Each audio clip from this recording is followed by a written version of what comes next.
We're always looking for the next big thing in health, right? A new superfood, a new supplement. But what if the real secret to unlocking better health isn't about adding something, but taking something away? Today, we're going to dig into the ancient practice of fasting. And what's really cool is the science that shows our bodies are, believe it or not, designed to thrive when we're not eating. So let's get into it. This quote right here, it really gets to the heart of the whole thing. It tells us that our bodies were built for a world where food wasn't always just a short walk to the fridge. I mean, for most of human history, we had to be incredible survivors, right? We had to function at our peak even when food was hard to come by. So you see, fasting isn't some new age wellness hack. It's literally a feature built into our biology, a powerful program our ancestors handed down to us. Okay, so here's a quick look at where we're headed.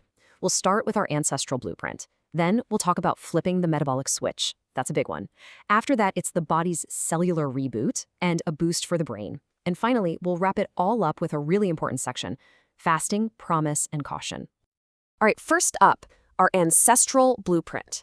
We're going to explore this pretty wild idea that our ancient bodies are kind of struggling to live in this modern world of plenty. So this slide just lays it all out, doesn't it? It's like our bodies are running on ancient software in a brand new world. Our genetics, they're totally wired for scarcity. Our bodies got really, really good at one thing: storing energy as fat just in case there wasn't a next meal. But what's our reality now? Constant, nonstop access to food. We're basically stuck in storage mode all the time, never getting a chance to dip into those reserves our bodies were so brilliantly designed to use. So that leads to a pretty big question, right?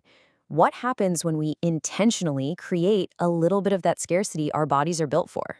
Well, that brings us to the absolute core of this whole thing: flipping the metabolic switch. Honestly, this is where all the magic really starts to happen. Okay, think of it like this. Your body is kind of a hybrid engine. It has two main fuel tanks. The first tank is full of glucose, which you get from food, especially carbs. It's like easy access, quick burning fuel. The problem is that tank empties out pretty fast. But then you have this second, massive reserve tank, and that one is full of stored body fat. The metabolic switch is that incredible moment when your body says, all right, the easy fuel is gone, and it flips over to start tapping into that huge reserve tank, breaking down fat and creating this super efficient fuel called ketones. So, how does this actually happen? Well, it's a step-by-step process. First, right after you eat, your body is just coasting along using up the glucose from that meal. Simple enough. But then after about, say, 12 to 24 hours, all the easily accessible sugar stored in your liver, that's called glycogen, it's all used up. And that is the trigger. That's when your body goes, okay, time for plan B, and ketogenesis kicks in. Your liver starts breaking down fat and pumping out those ketone bodies for energy. And here's what's so fascinating about this whole process. Your brain is a bit of a picky eater. It can't run on fat directly. But ketones, oh, it loves ketones. In fact, some research suggests the brain actually runs more efficiently on ketones than it does on glucose. And that might explain that feeling of incredible mental clarity and focus that so many people talk about when they fast. It makes perfect evolutionary sense, right? When you needed to find your next meal, you absolutely needed your mind to be as sharp as possible. Okay, so the metabolic switch is flipped. Our body is humming along on this new, clean-burning fuel. So, what else is going on under the hood? Well, this is where we get to talk about the body's cellular reboot, a really deep, system-wide cleanup. And just to give you an idea of how massive this reset really is, check out this number.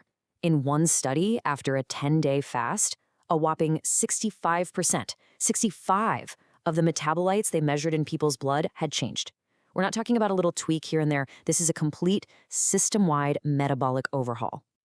At the very heart of this cellular reboot is this incredible process called autophagy. It literally means self-eating, which sounds kind of weird, but think of it as cellular spring cleaning.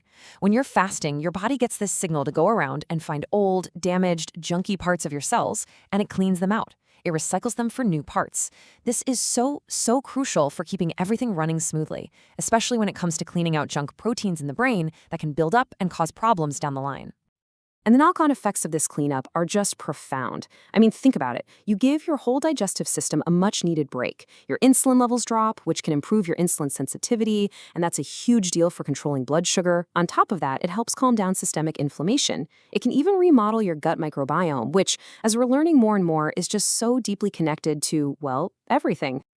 Okay, let's zoom in a bit and talk specifically about the brain, because what happens up there is pretty remarkable, and it affects everything from how we think to how we feel.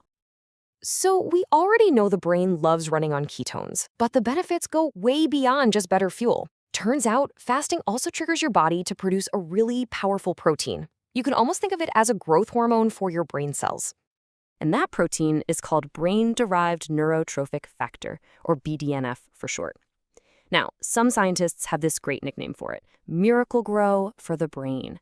And that's because its job is basically to help your existing brain cells survive and thrive. And even more amazingly, it encourages the growth of brand new neurons and the connections between them. So when you fast and you boost this BDNF, you're pretty much giving your brain a hardware upgrade.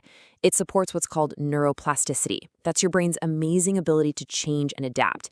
It's what leads to better mental clarity, improved learning and memory. And yeah, you heard that right. It actually helps create new neurons.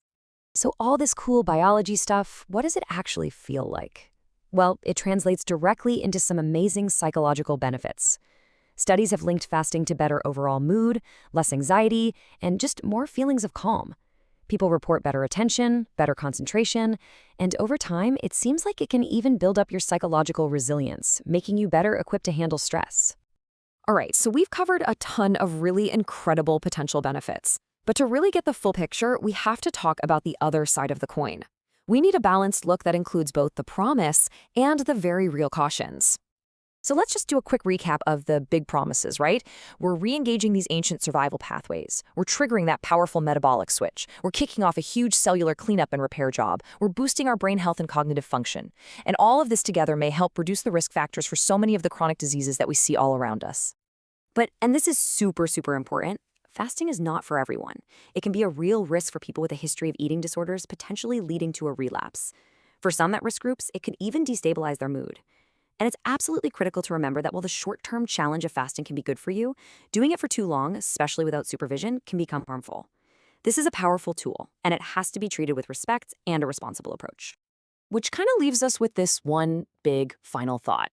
You know, in our world of constant consumption, we're always being told to add more. Add this supplement, eat this superfood, do this new workout. But what if the most powerful thing we could do for our health isn't about adding anything at all? What if it's about subtraction?